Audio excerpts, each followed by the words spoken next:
Hello, everyone, and welcome back to The Rundown, where we talk about 2A news and conservative views. I will be your host today, Craig DeLuz, coming at you from the West Coast, the left coast, behind the Iron Curtain, otherwise known as the Sierras. And we appreciate that you have joined us on Monday, fun day, gun day, because we always have a good time on Mondays. I know a lot of people out there, they're like, well, they hate Mondays. They literally are like, Monday is the worst day of the week. My weekend is over. It's like totally messed up my weekend, right? But for me, it's a little different. I've resolved myself to the fact that, okay, the next 5 days, I'm working. I got 5 days worth of work. If I'm lucky, on hump day, we start to begin that weekend. Haven't been lucky a lot lately, but when it happens, it's really good. So evidently Mike has, let's put it this way. Mike is still enjoying his weekend, I assume. But that's okay, though, because you know what? I got you. You got me. We're here. We're going to have a good time. Do me a favor. Hit me up in the chat. Let me know what's up. Let me know what you did this weekend. Let me know if you got a chance to send a few down range. That's always fun. Let me know if you watched any of the news over the weekend and you had anything in particular that you wanted to talk about. Go ahead and give me a holler. Just hit me up. Now, here's the deal. If you're watching this live, well, then you can chat with us. Now, remember, the show is live, 3 p.m. Pacific, 6 p.m. Eastern, Monday through Friday. Now, if you're watching us via, how shall I say, if you're watching us via Spotify or you're listening on Apple Podcasts, then obviously, one of our podcast affiliates, then you're just listening. You're not live, but still would love to hear what you have to say. But, if you comment, it's, we're not going to be responding in real time. Like we are with our good friend, Mr. Patrick Collins, who's tuning in. He said he's doing some inventory. The gun foodie over there, for those of you who do not know, Patrick Collins runs a website called The Gun Foodie. The Gun Food. Anyway, does a phenomenal job out there providing affordable ammo, or ammo at an affordable price. So check him out if you get a chance. Also a phenomenal firearms trainer as well. Anyway. But see, that's how it works. Like, you guys say something, I see it pop up, and bam, we having a conversation, right? I do that. We do that with Rumble. We do that with Facebook, with YouTube, with Twitter. Once again, however you are partaking of the program, however you're partaking of the program live, we'll go ahead and give you a shout out if we like what you have to say. How about that? If we like what you have to say. So let's go ahead and qualify that. All right, well, let's go ahead and get into today's news. Starting off right here. Oh, before we get into the news, got to pay the bills. First of all, we'll start with a quick shout out to our sponsors. We'll start with Hitman Industries. If you have recently purchased an AR, then chances are you already have one of their barrels. But just in case you haven't, maybe you want to do a new build, or maybe you want to rebarrel your current rifle. Check out Hitman Industries. You'll find them at hitmanindustries.net. They've got rifle and pistol caliber barrels available for you. You can, in fact, they even have Glock barrels. So you want to go ahead and check them out. Hitmanindustries.net. If you are a first responder and you've never purchased from them before, well, then you can actually purchase with a discount. So check them out today, hitmanindustries.net. Then we've got the California Republican Assembly working to help elect conservatives at all levels of government, from school board all the way up to President of the United States. Ronald Reagan once referred to CRA as the conscience of the Republican Party. Well, if you want to be a part of what they're doing, you got to check them out at cragop.org. That's cragop.org. Go there, check them out, and if you like what you see, become a member today. Matter of fact, if you want to be a part of California's future today, you got to join CRA. And then let's see what we have here. Oh, next we have Hog Holsters. If you are looking for a holster, they are the place to go to. Just go to hogholsters.com. Just check them out today. And if you use the discount code The Rundown, all caps, no spaces, kind of like it is right up there, then you too can get a discount on your hog holster. So once again, check them out today at hogholsters.com. Use the discount code The Rundown, all caps, no spaces, and get your hog holster today. And then finally, if you're looking for outdoor gear, tactical gear, whether it's warm weather, cold weather, wet weather, if you're looking for hats, looking for goggles or glasses, sunglasses, you're looking for boots, pants, you name it. They got all things tactical except the gun. So just go to uscombatgear.com. Veteran owned and operated, fast shipping, great prices, excellent selection. Check them out today at uscombatgear.com. All right, let us go ahead and get into today's topics. We're going to start off here. We're going to talk about illegal immigrants getting the right to vote. Now, I don't know about you, but this one bothers me a little bit. I'm really still trying to figure out exactly what it is that they're talking about here, what they're dealing with here. But let's check the story out. And this is a story that's actually over at American Military News. And it says here that judge upholds law allowing illegal immigrants to vote. A federal judge dismissed a conservative lawsuit Thursday against a law that allows non-citizens to vote in Washington, D.C. The law, which was passed in 2022, currently allows illegal immigrants and foreign embassy staff members to participate in municipal elections. Yeah, I don't know how I really feel about that. Anyway, let's keep going. In Thursday's ruling, Judge Amy Berman Jackson claimed the Immigration Reform Law Institute, a conservative group representing U.S. citizen voters, lacked the necessary standing to challenge the controversial law. Jackson ruled that the plaintiffs did not show how they are harmed by the law, allowing non-citizens to vote and holding public office in Washington, D.C. Okay, so it sounds to me like this thing kind of got settled or addressed on a technicality. And that technicality, quite frankly, it just sounds like it was kind of dumb by the people who actually filed the lawsuit. I mean, here's what sounded like happened. It sounded like they filed the lawsuit and they didn't bother to actually get a plaintiff on the lawsuit that actually, is a citizen within Washington, D.C. Sounds like they just filed it on their own. Now, I don't understand, quite honestly, why if something is a bad law, it's a bad law. And I could see why you would have to have standing if you were looking for damages. I get that. But if you're not looking for damage, if you're not saying, okay, look, we want them to pay us X millions of dollars, in damages, in punitive damages, well, then all you're really looking for is to make the law right.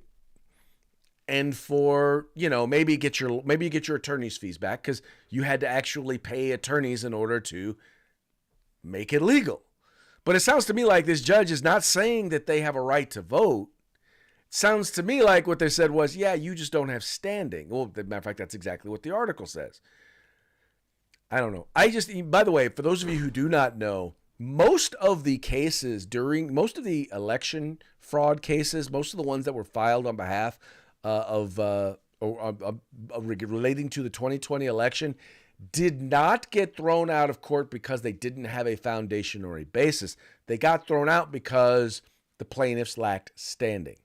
Now, I don't know exactly what in those cases they needed to do in order to have standing, but I think it's important for us to know that there's a lot of cases that wind up getting judged this way. The initial ruling that allowed same-sex marriage had the same exact issue because the law was passed not once but twice in the state of California, and then you had the governor, Arnold Schwarzenegger, and the attorney general, Jerry Brown, say we're not going to defend the law anymore, even though they're legally obligated to do so, especially since they take an oath to uphold the Constitution of the United States of America and the Constitution of the state of California, and it was a constitutional amendment. The second time they did it, Proposition 8. But anyway, so they ignored the responsibility that they had. Well, the proponents of the measure, decided that they were going to defend it, but they weren't allowed to. They were not allowed to defend the case because they said as an organization they didn't have standing.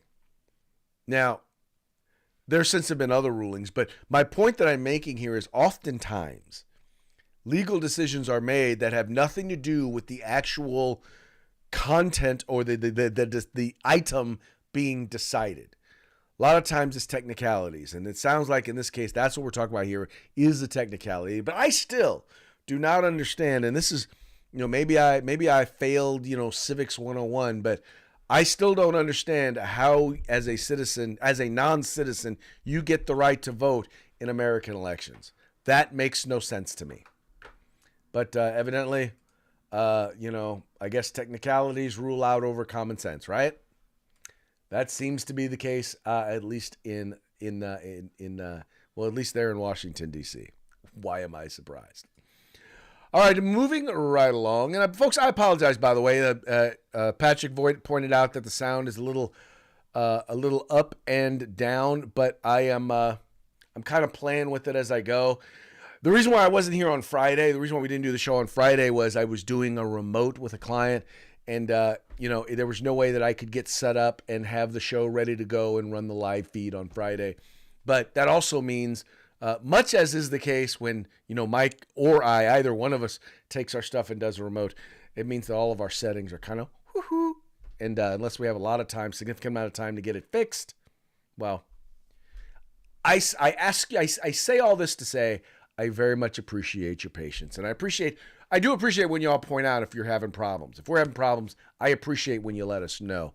I am not a person who believes that they are above making mistakes. I want to correct my mistakes and learn from my mistakes.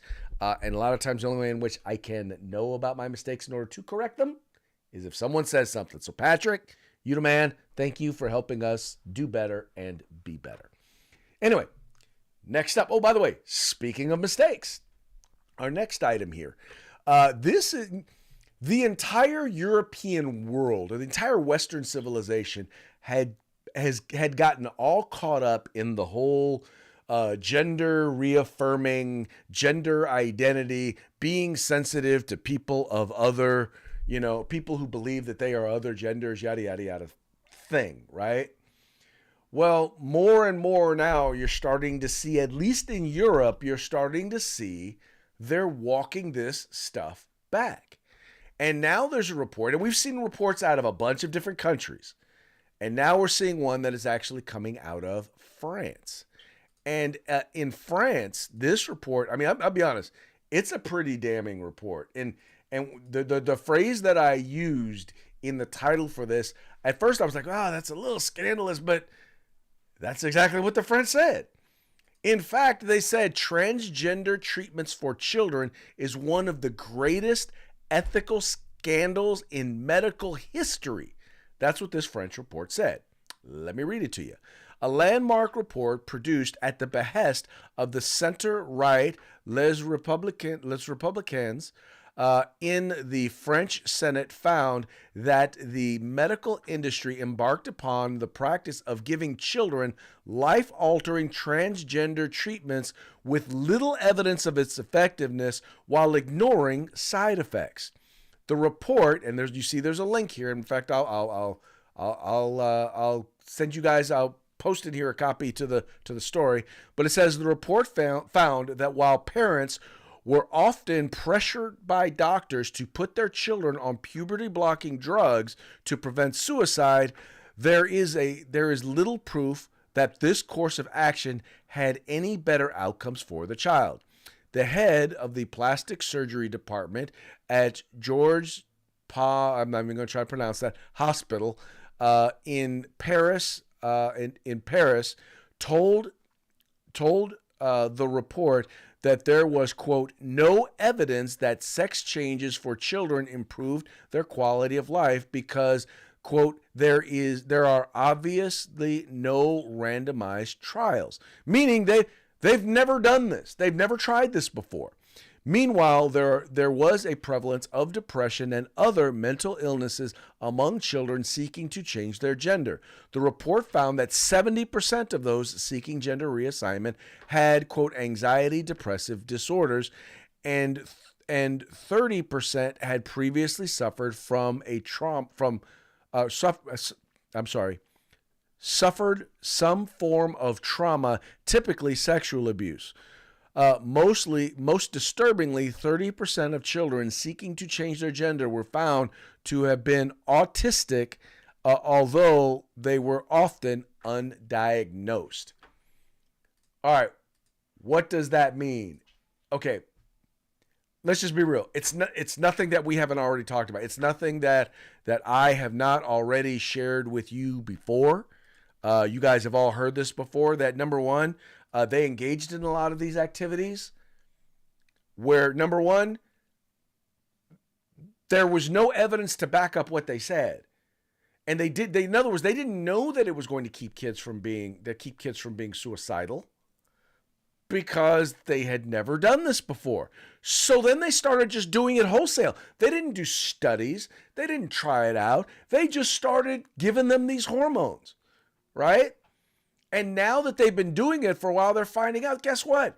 The kids who were suicidal before are just as much, if not more, suicidal after. So it's not fixing the problem. But not only that, wait, there's more. There were clear and obvious side effects they knew in adults. They knew that these puberty blockers had side effects in some adults. How do we know that? Because it's the same drugs that largely are used in order to chemically castrate sexual predators. Same drugs. But they didn't know what the effects they were going to have on kids. But what did they do? They not only said, well, we don't have any evidence that they're not safe, which would have at least been a fair. It would have been fairer because they did have evidence that it was potentially not safe because of the side effects that it had in adults. But at least they could say there's no evidence that it would harm kids. But there was no evidence that it was okay for kids. And now you're seeing situations where kids are being what's the word I'm looking for? They're being sterilized. In other words, they're now coming out and turns out they're infertile. They have instances where they're dealing from osteoporosis, like brittle bone. That's for those who do not know what osteoporosis is. It's a brittling of the bones. And not only is it a brittling of the bones, but in many cases, those bones become so brittle they easily break. And oh, by the way, it's non-reversible in many cases. So they did it not knowing.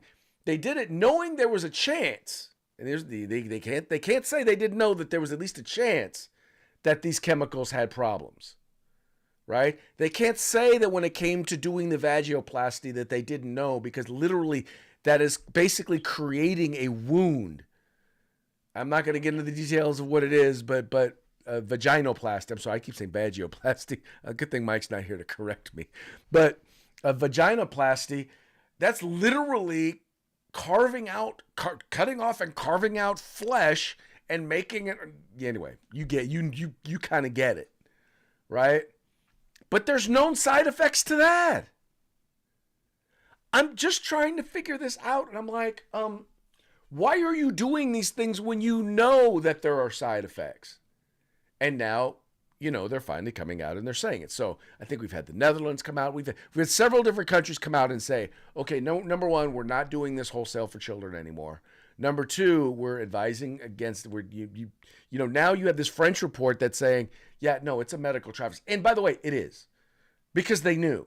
They can't say that they didn't know. The doctors cannot say that they did not know. And the advocates, the people who advocate for it, knew too. They knew. How did they know? Because there were people like me.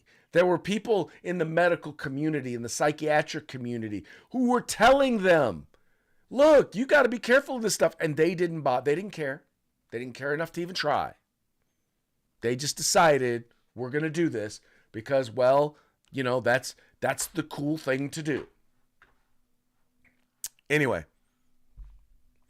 So now we're seeing the French are turning against it. And I'm still wondering, because now you have right here in the state of California, right? In California, we are a sanctuary state for kids to come do this, where kids can run away from home and come here, where they actually last year they introduced a law that would make it child abuse if you did not allow your children, if you did not allow your children to reaffirm medically their perceived gender identity. Right here in California, and Sacramento is about to become a sanctuary city for transgender operations and kids and stuff like that. Once again, if you are an adult and you decide this is what you want to do, and you have been given and provided accurate information, right? Full accurate information, and you are an adult and you decide that you want to do this, that's on you as an adult, okay? For real. But we're talking about children here. And now we're finding out 30% of them are autistic, which means that they're already having issues and challenges fitting in, and probably one of the reasons why they're giving into this or they're doing this is because they're like, wait, so if I do that, then people are going to think I'm brave because that's what we're telling them. People are going to accept me because that's what we're doing. They're going to love me. They're looking for acceptance. They're not looking to change their gender. And instead of looking for the low-hanging fruit, the things that are not going to require life-altering medical decisions, these advocates are going for the worst-case scenario. Because that's, by the way, one of the things, the whole part of this is, even in adults, they're not doing their due diligence. The medical professionals who are supposed to be, guiding them through this process are basically putting them on a fast lane to altering their bodies. They're putting them on a fast track to altering their bodies. And they're not sincerely doing what they're supposed to be doing, which is actually shepherding them through this process and making sure that this is the best thing for them. They're not doing that. They're not doing that at all. And let me clarify. I'm not saying that all of them are doing it. I'm saying that as a general rule, there have been multiple instances where this is just not happening. And that's, by the way, one of the reasons why so many people in the medical community are turning against this, because even they are recognizing it. They're coming out, wait a minute, I didn't know this was a problem. I didn't know this was a thing. I didn't know. And they're like, whoa, maybe we've been a little too rash. And they're trying to cover their rear ends. That's what's going on right there. Anyway, moving along. The vice president launches Office of Gun Grabbing in Florida. I know, you're wondering, what are you talking about, Craig? What do you mean gun grabbing in Florida? You know what I'm talking about when we talk about gun grabbing these days. We're talking about red flag laws, because that's exactly what red flag laws are. They are about confiscating firearms. And here we have a story. Kamala Harris announces new office to implement red flag gun control laws. The White House has announced a new national office to support states in implementing red flag laws to combat gun violence, an initiative funded by the Justice Department. That was, by the way, part of that big spending package, the Inflation Reduction Act, as well as some other things that were put out there, the big gun control bill. Anyway. I move on. That was supported by some Republicans, but I move on. Kamala Harris made the announcement on Saturday during a visit to Parkland, Florida, where she toured the site of the nation's worst high school shooting in 2018, Marjory Stoneman Douglas massacre that killed 17. The vice president met with victims' families, many of whom have been active in gun control advocacy since the shooting, and visited the building where 14 students and 3 staff members were slain. The launch of the Federal Extreme Risk Protection Order Resource Center follows Joe Biden's establishment of the White House Office of Gun Violence Prevention in September, which the president tapped Harris to lead. Operated through the Johns Hopkins Center for Gun Violence Solutions. That's why if you read anything about guns coming from Johns Hopkins, you know that they are biased, but I'll just leave it at that. They don't believe in the Second Amendment there. And paid for by Justice Department grant. ERPO is designed to help state and local governments, law enforcement, and others, including behavioral health and social providers, optimize the use of red flag laws, Harris said. When you say optimize, here's what they mean. They mean we want you to get as many red flag orders as possible. All right? This is not, keep in mind, they don't measure their success by any reduction in mass shootings, because there haven't been reductions in mass shootings. They don't do it by any reductions in suicide, because there have not been reductions in suicide. They measure it by one thing, and that is how many guns do they confiscate? How many guns do they take away from law-abiding citizens who have committed no crime? That's how they judge it. And the thing that they won't tell you how many times they've had to give those guns back. That it turns out that they never should have issued that order in the first place. They never tell you how many times it's requested, as was the request actually denied. They don't tell you that you don't get your day in court, that you'll, by the way, in most cases, you lose your rights before you go to court. They don't tell you any of that. This is gun confiscation, plain and simple. This is take the guns first, due process later, a la President Trump. But I'm sorry, I didn't say that. If Mike had been here, he'd have probably chastised me for that one. But that's what he said. I'm just telling you, that's what he said.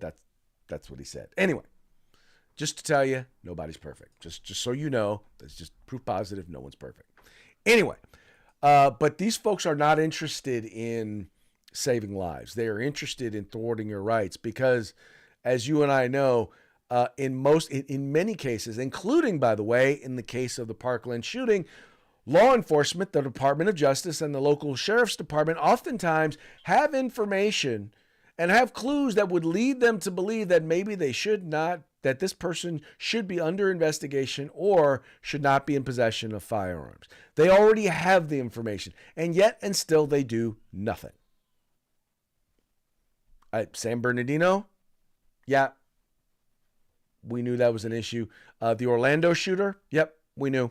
They knew. They had information. They knew. I mean, we could probably do a whole show just pointing out the number of incidences where government, in particular law enforcement, had information that if they had decided to use it, could have prevented individuals from doing things, and they decided not to. Not saying, just saying.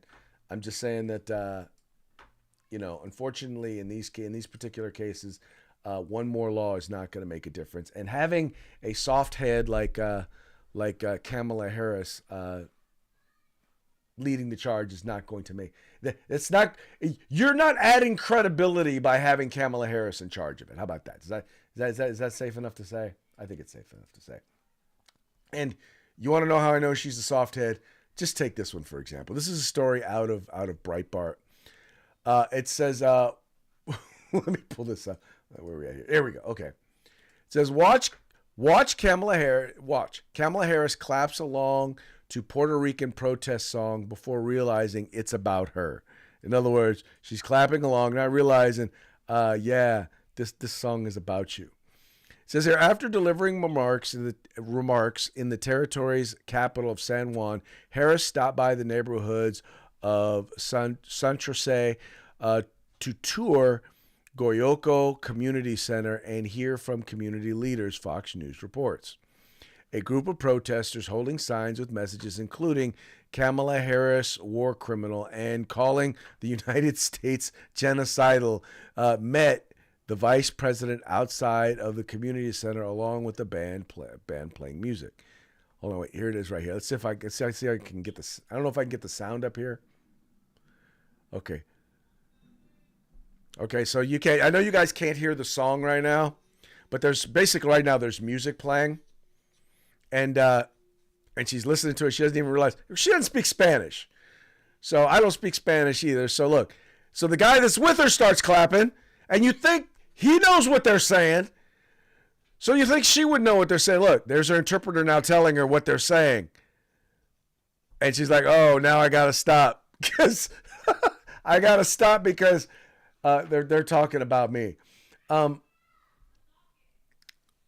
You would think. Oh, by the way, let me pull it back up here. It says here, we want to know, Kamala, what did you come here for? We want to know what you think of the colony. That's a part of the song here. The song included lyrics: "Long live free Palestine and Haiti too." All right, so we now know. She's not the sharp. Not that we didn't know. We didn't just know now. We already knew she wasn't the sharpest knife in the drawer. But if it were just that, if that were the only incident where she had done or said something like this, it would have been, it'd be kind of okay, well, it's funny, but all right. But it ain't the first time, and it will not be the last time that we hear something kind of stupid coming from Kamala Harris or being done by Kamala Harris. And I'm going to go ahead right now, and I will include a link to that story in the chat here right now, so that you guys, if you want to go and you want to hear the song and hear the music and read the story, you can go and do that as well. All right, let's see here now. I do believe that brings us to our parting shots. But I got to kind of get over to that now, don't I? Here we go. And then, there we go. All right. We've now reached our parting shots. Our parting shots are brought to you by Hog Holsters. All you got to do is go to hogholsters.com. Make sure you use the discount code The Rundown. All caps, no spaces. And get your Hog Holster on a discount today. That's right. Get a discount on your Hog Holster on us. All right. Now, this first one that we have here, you might be wondering, or you may have heard that Donald Trump actually had his fine, first of all, an appeals court judge stayed the decision regarding his property being seized, and they lowered the fine to the fine to $170 million, or at least the amount that he's got to get for the bond. He lowered it to $175 million, and apparently that will probably be something that Donald Trump will likely do. But if he does decide to go ahead and pay, chances are he is going to be paying, he will pay the entire bond using a bag of nickels. Okay, maybe not a bag of nickels, but I'm willing to bet you that's going to be a number of bags of nickels. A whole lot of nickels. Anyway, that'll be an interesting one to see. Anyway, next story that we have up is, Boeing's president has resigned. And by the way, it has absolutely nothing to do with the fact that their planes are falling apart in the sky, but has everything to do with Boeing's board forcing him to resign after evidence surfaces that he is a white male. No, not funny? Well, that's just kind of how things go in today's, what's the word I'm looking for? In the DEI world, because you're allowed to have scandals unless, of course, you happen to be a white male. If you are a white male, you are not allowed to have scandals. Next up, by the way, in relation to Letitia James, another thing here, so what Letitia James actually got Donald Trump for was overestimating the value of his properties, right? Well, it turns out she's now in hot trouble because Letitia James is being prosecuted for grossly overvaluing Trump's fine. That, according to the appellate court judge. I mean, come on now.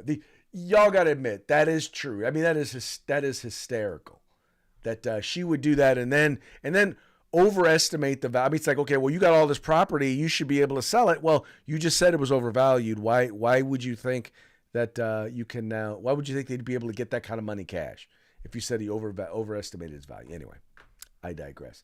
And then finally, Planet Fitness rated as best gym in America by the National Association of Perverts, meaning if you're a man who wants to be in a woman's locker room, that is the gym for you. By the way, their stock market value is plummeting because people are leaving that gym right and left. I am among them. Only reason I joined there was because the gym that I was at closed, and I just was looking for a place to go in the what's the word I'm looking for, in the interim. And now that they've decided, here's the thing, it wasn't just, although it was, that they were allowed a man in the women's bathroom, in the women's locker room, and changing in the women's locker room. But when a woman had the nerve to say something about it, when she actually complained about it, they kicked her out. They banned her. Yeah, no, that's not a company that I want to do business with. And that's not a company you should do business with either. Just saying. All right, folks. Well, hey, that's going to wrap it up for today's show. We very much appreciate you tuning in. We appreciate you liking and sharing the program and encouraging your friends to do the same.